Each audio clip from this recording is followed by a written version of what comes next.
Apa deh?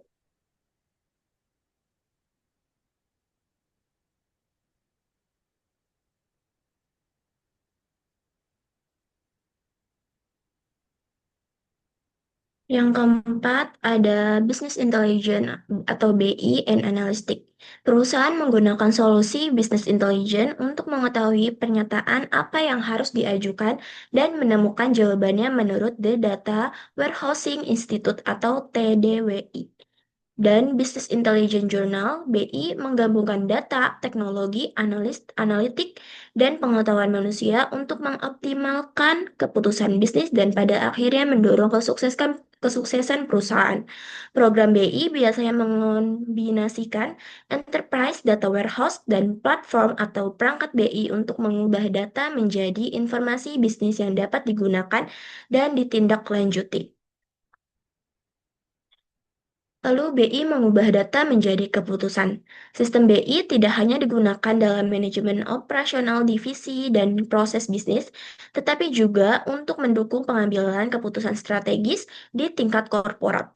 Perubahan besar yang terjadi dalam beberapa tahun terakhir adalah meningkatnya permintaan akan operasional intelijen di berbagai sistem dan bisnis, meningkatkan jumlah orang yang membutuhkan akses ke jumlah data yang semakin besar. Kemajuan teknologi BI. Salah satu kemajuan teknologi yang dapat membantu mengelola big data adalah BI berbasis cloud.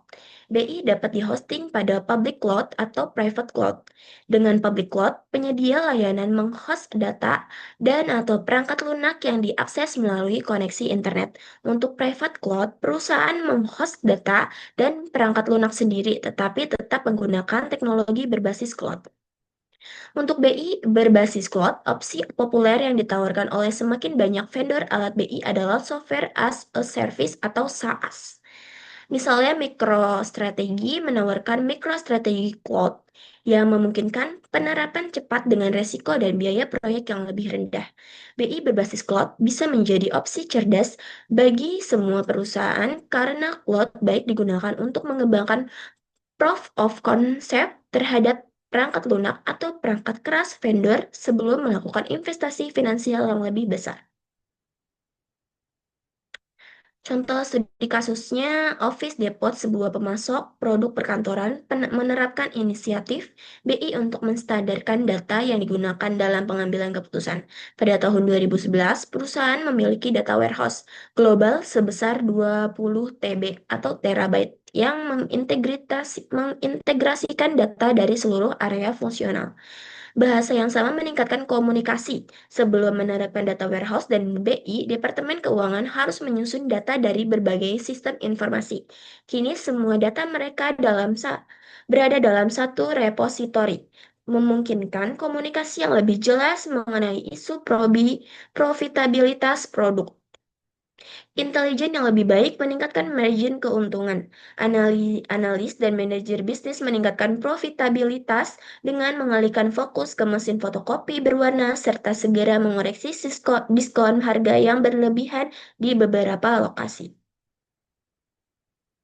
Yang kelima ada Digital and Fiscal Document Management.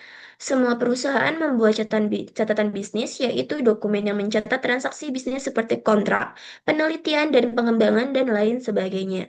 Sehingga dibutuhkan dokumen manajemen sistem atau DMS untuk mengelola, menyimpan, dan mengakses dokumen elektronik maupun hasil digitalisasi dokumen fisik sepanjang siklus hidupnya. DMS atau Dokumen Management System, departemen atau perusahaan yang karyawannya menghabiskan sebagian besar waktunya untuk mengarsipkan atau mengambil dokumen atau menyimpan catatan kertas. Sistem ini meminimalkan ketidakefisienan dan frustasi yang terkait dengan pengelolaan dokumen kertas dan alur kerja berbasis kertas. Namun yang penting untuk dicatat adalah sistem ini tidak menciptakan kantor tanpa kertas atau paperless office, tetapi seperti yang pernah diprediksi. Alat utama dalam DMS itu biasanya workflow software, authoring tools, scanners, dan database. DMS dapat membantu bisnis menjadi lebih efisien dan produktif, memungkinkan perusahaan mengakses dan menggunakan konten yang terdapat dalam dokumen. Yang kedua, mengurangi biaya tenaga kerja dengan mengotomatiskan proses bisnis. mengurangi waktu dan usaha yang dibutuhkan untuk menemukan informasi. Yang keempat, meningkatkan keamanan konten sehingga mengurangi resiko pencurian kekayaan intelektual. Yang kelima, meminimalkan biaya yang terkait dengan pencetakan, penyimpanan, dan pencarian konten. Sekian penjelasan dari bab 3, kurang lebihnya mohon maaf. Terima kasih.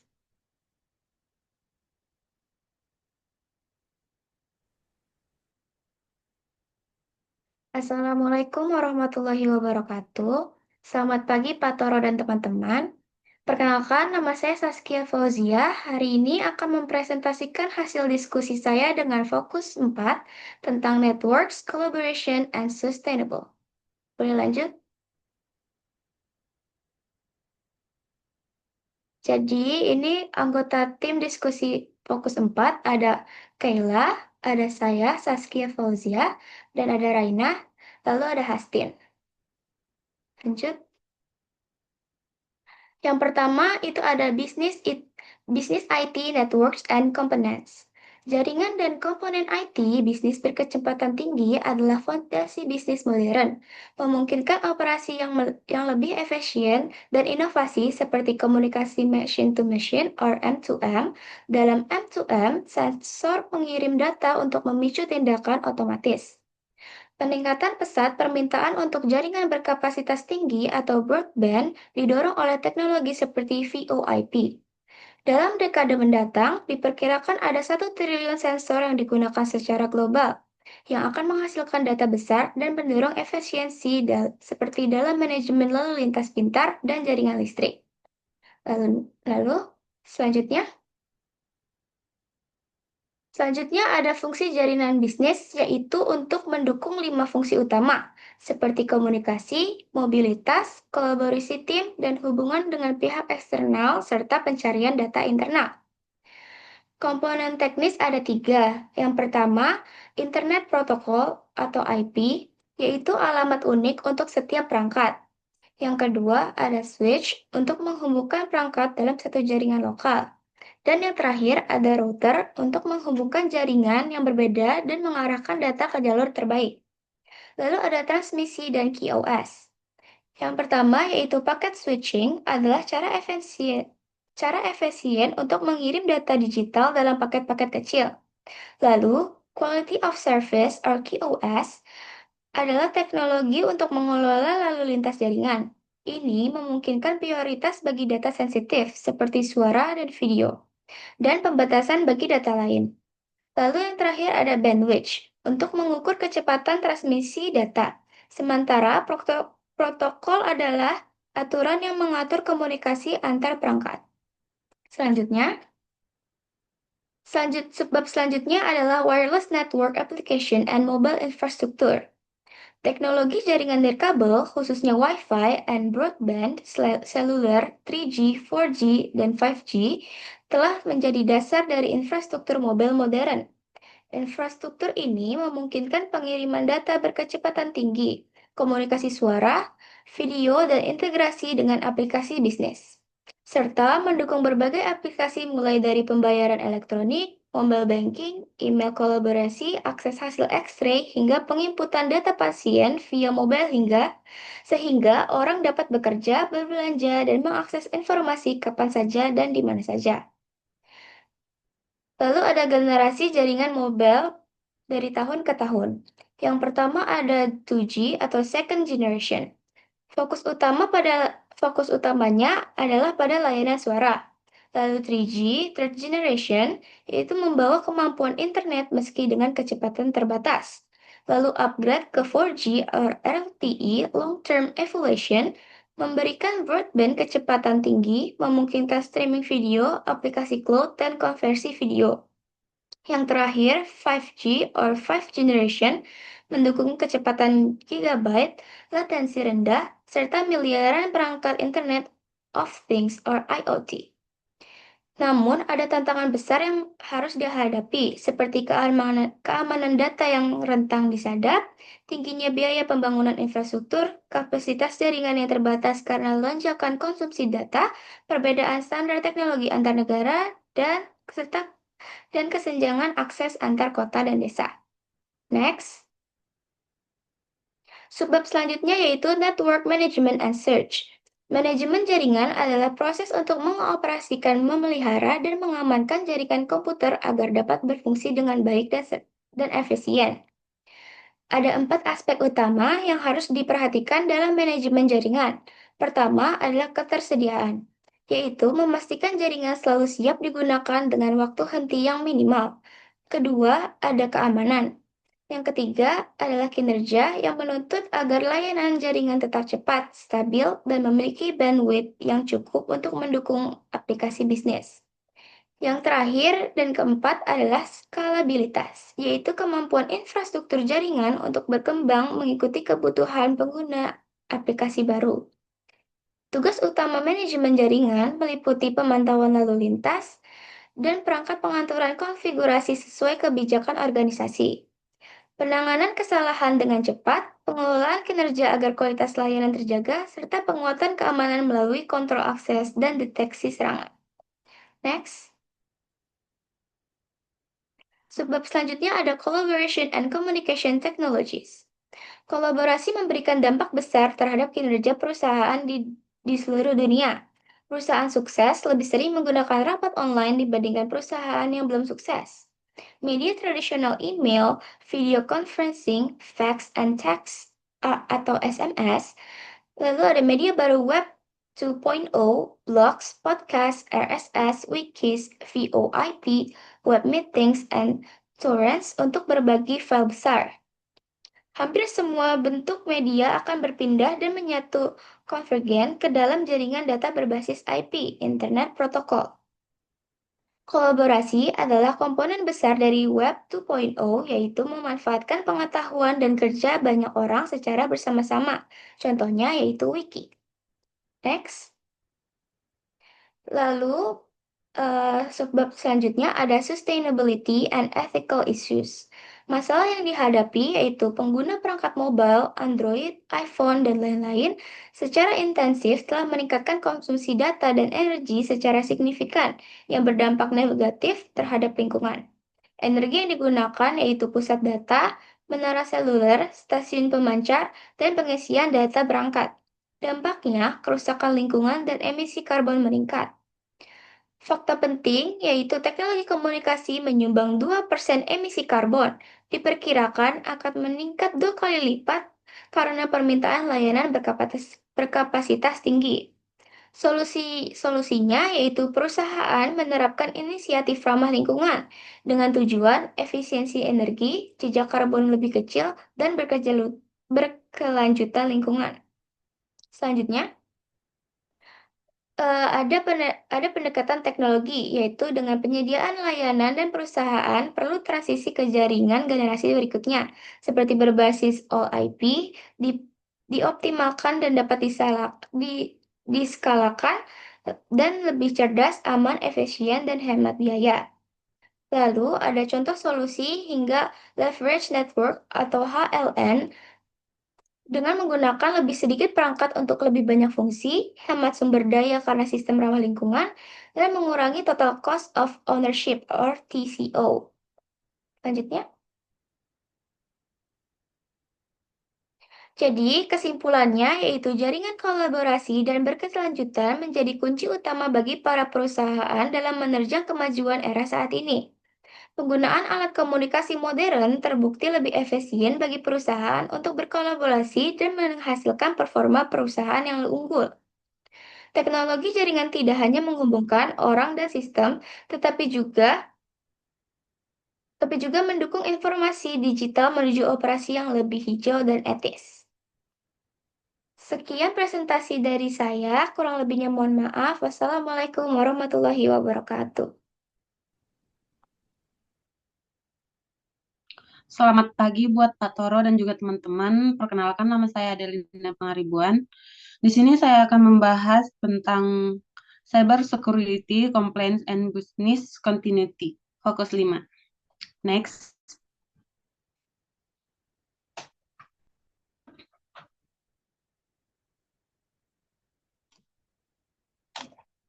Nah, kali ini saya akan membahas tentang up close look at cybercrimes, criminal and motivation. Yang kedua, IT vulnerabilities and threats. Dan yang ketiga, defending against fraud. Yang keempat, information assurance and risk management. Yang kelima, network security. Yang keenam, internal control and complaints. Yang ketujuh, business continuity and auditing. Next. Nah, yang pertama, cybercrimes, criminal and motivation. Cybercrime adalah kejahatan yang menggunakan komputer jaringan atau internet sebagai alat untuk melakukan tindakan kriminal. Contohnya itu seperti hacking. Hacking yaitu masuk tanpa izin ke sistem komputer. Yang kedua, identity theft yaitu pencurian identitas, phishing atau social engineering atau yaitu menipu orang agar memberikan data sensitif. Lalu ada cyber espionage yaitu pencurian data rahasia untuk tujuan politik atau industri, dan cyber teroris yang bertujuan untuk menimbulkan kerusakan atau ketakutan besar. Pelaku cybercrime bisa berbeda-beda. Ada individu kriminal yang hanya mengejar uang, ada activities yang melakukan karena alasan politik atau ideologi, ada insider yaitu karyawan dari dalam perusahaan yang menyalahgunakan akses, dan ada juga kelompok terorganisir yang biasanya bekerja lintas negara. Motivasi yang mereka perbuat yaitu juga beragam. Yang paling umum tentu saja untuk ketentuan finansial. Selain itu juga ada yang termotivasi oleh politik atau ideologi. Ada yang hanya mencari tantangan dan pengakuan di dunia hacker, dan ada juga yang melakukannya karena dendam atau ingin menyabotasi pihak tertentu. Next.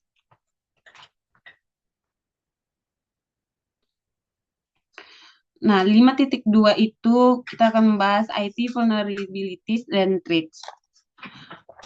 Kalau tadi kita membahas siapa pelakunya dan kenapa mereka melakukan kejahatan, sekarang aku ingin menjelaskan serangan itu kenapa bisa terjadi. Setiap sistem IT punya yang namanya vulnerabilities atau keterentanan, yaitu kelemahan yang bisa dimanfaatkan oleh penyerang. Contohnya password yang lemah, yang tidak pernah diperbaharui, dan yang kedua software yang tidak pernah diperbaharui, dan yang ketiga konfigurasi sistem yang salah atau bahkan karena kelalaian pengguna itu sendiri. Ancaman atau threats muncul ketika kelemahan ini dieksploitasi.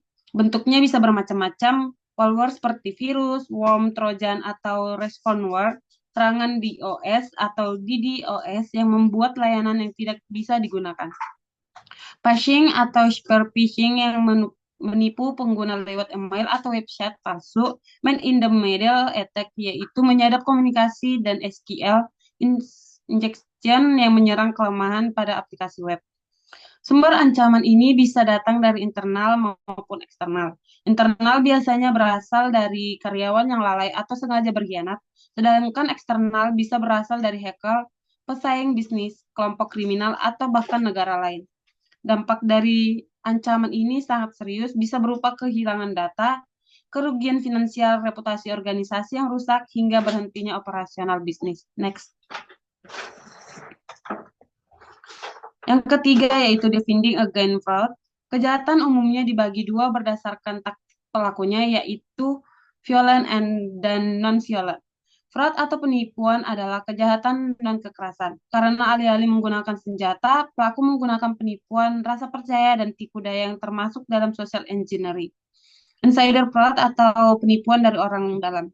Istilah ini mengacu pada berbagai perilaku kriminal yang dilakukan oleh karyawan atau kontraktor organisasi sendiri.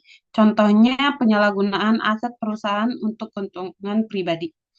Adapun jenis-jenis penipuan dalam organisasi yaitu yang pertama, korupsi manajemen operasional yang terjadi di luar pembukuan, kerugiannya 6 kali lipat lebih besar daripada penyalahgunaan aset biasa.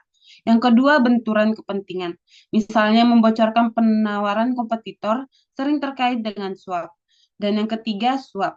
Menggunakan uang atau kekuasaan untuk memengaruhi orang lain. Yang keempat, penggelapan atau penyalahgunaan. Pencurian aset perusahaan oleh karyawan. Dan selanjutnya, kecurangan pelaporan keuangan manajemen senior, yaitu pelanggaran besar kepercayaan dengan menyalahgunakan kekuasaan jabatan. Dan yang berikutnya, fraud dalam siklus akuntansi, yaitu rekayasa laporan keuangan, pelanggar GAAP. Metode pencegahan dan deteksinya ada pun beberapa cara, yaitu yang pertama, audit internal, pemeriksaan teratur terhadap sistem dan keuangan. Yang kedua, internal control system, prosedur ketat untuk mengurangi peluang fraud.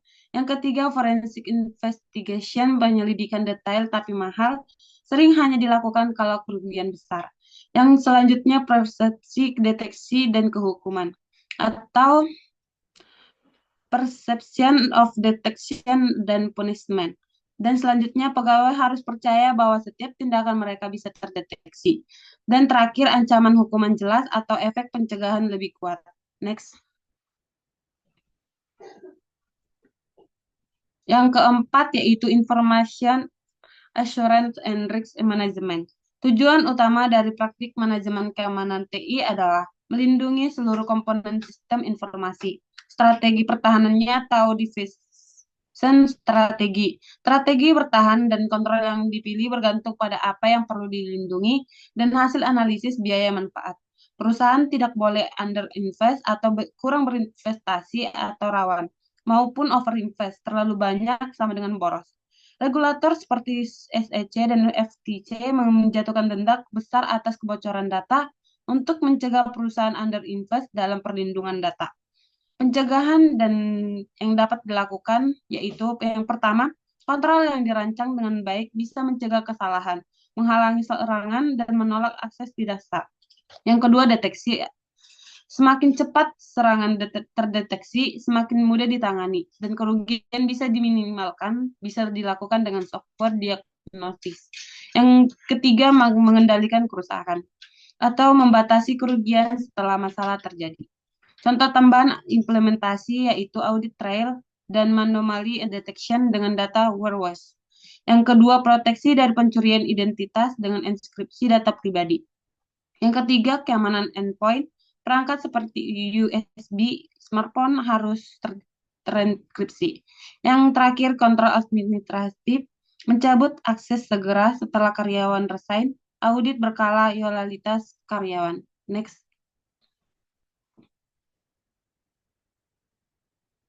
Yang kelima, network security. Sebagai bentuk pertahanan, perusahaan perlu menerapkan produk kontrol akses jaringan. Alat NAC berbeda dari teknologi dan praktik keamanan tradisional yang berfokus pada akses berkas. Meskipun keamanan tingkat berkas bermanfaat untuk melindungi data, hal itu tidak mencegah pengguna yang tidak sah masuk ke jaringan. Teknologi NIC di sisi lain membantu bisnis mengunci jaringan mereka dari penjahat. Langkah-langkah keamanan jaringan melibatkan 3 jenis pertahanan, yaitu disebut sebagai lapisan.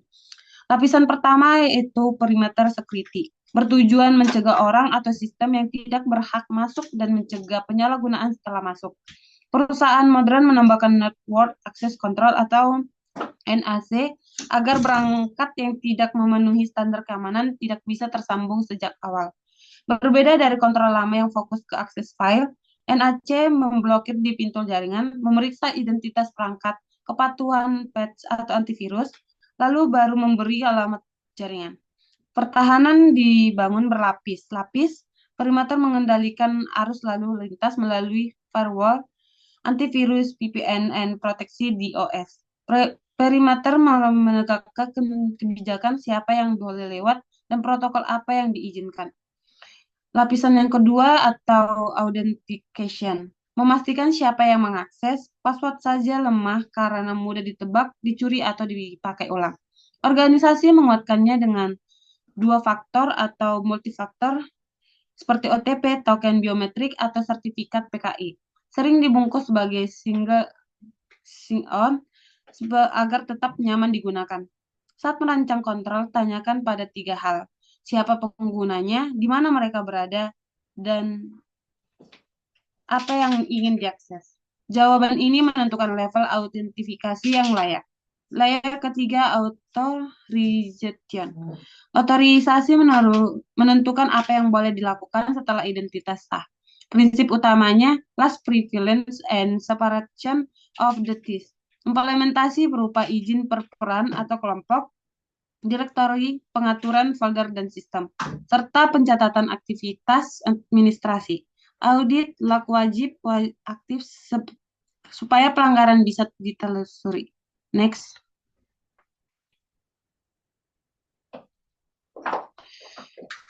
Yang keenam, apa itu internal control dan compliance? Internal control dan compliance adalah suasana kerja yang diciptakan manajemen agar setiap proses berjalan andal. Tujuannya menjaga keandalan pelaporan keuangan, efisiensi operasional, kepatuhan terhadap hukum dan kebijakan, serta pengamanan aset. Kontrol tidak cukup hanya bisa didesain, kontrol harus dijalankan, dimonitor, dan diperbaiki ketika ditemukan celah. Adapun caranya yaitu yang pertama, lingkungan pengendalian internal adalah suasana kerja yang diciptakan perusahaan bagi karyawannya. Pengendalian internal adalah proses yang dirancang untuk mencapai keandalan pelaporan keuangan, efisiensi operasional, kepatuhan terhadap hukum, peraturan, dan kebijakan pengamanan aset. Yang kedua, SOX, yaitu lahir untuk menekankan kecurangan pelaporan setelah skandal besar akuntansi. SOX mewajibkan sistem pengendalian internal yang kompresif atas pelaporan keuangan. Red flags, yang ketiga red flags, yaitu kecurangan yang bisa ditangkap kontrol internal muncul dari pola yang janggal. Contohnya dokumen transaksi yang hilang, setoran bank yang selalu terlambat, celah pada catatan akuntansi, banyak cek atau tagihan tertunggak, dan selisih tidak wajar antara utang usaha dan piutang. Perilaku karyawan juga memberi sinyal seperti tidak pernah cuti, sering lembur di luar alur, atau berbagai alamat nomor telepon dengan vendor. Yang keempat, regulator di berbagai negara menempatkan penjagaan internal fraud sebagai prioritas. Lembaga keuangan khususnya menghadapi biaya risiko yang tinggi, karena itu pendekatan manajemen risiko berskala perusahaan dibutuhkan, bukan hanya per departemen. Pemantauan berkelanjutan, analitik, transaksi, dan penegakan kebijakan menjadi tulang punggung kepatuhan yang efektif. Next. Yang ketujuh, apa itu internal control dan compliance? Auditing berfokus pada bagaimana organisasi tetap bisa berjalan ketika terjadi bencana seperti kebakaran, banjir, atau pemadaman listrik. Karena 93 perusahaan yang kehilangan data besar gulung tikar dalam 5 tahun, bisnis dan atau discovery plan menjadi sangat penting. PCP bertujuan menjaga kelangsungan operasional sekaligus melindungi aset dengan menyiapkan prosedur pemulihan untuk semua aplikasi penting, memastikan bukti kapasitas pemulihan, serta memperbarui rencana secara berkala. Audit sistem informasi menjadi lapisan kontrol tambahan untuk memastikan keamanan, kepatuhan, dan efektivitas kontrol yang diterapkan, termasuk pemisahan tugas karyawan, kepatuhan pada aturan, dan prosedur pelaporan pelanggaran. Auditing juga penting dalam konteks situs web karena terkait risiko hukum dan perlindungan privasi. Dari sisi biaya, organisasi tidak mungkin melindungi diri dari semua ancaman, sehingga diperlukan cost-benefit analysis dengan pendekatan risk management. Rumus yang digunakan adalah expand loss, P1 dikali P2 kali L, yaitu probabilitas serangan, probabilitas keberhasilan serangan, dan besarnya kerugian jika berhasil. Durasi dan time juga memengaruhi besarnya kerugian. Isu etis menjadi bagian penting karena pengawasan karyawan bisa dianggap melanggar privasi. Namun security tetap dibutuhkan untuk melindungi aset, reputasi pelanggan, dan kepatuhan hukum. Dari sisi legal, perusahaan terikat pada doktrin responded superior yang membuat perusahaan bertanggung jawab atas tindakan karyawan dalam ruang lingkup kerja, serta doktrin duty of care yang mewajibkan pimpinan melindungi operasional bisnis dengan wajar agar terhindar dari tuntutan hukum. Next. Ini adalah anggota-anggota dari kami. Terima kasih.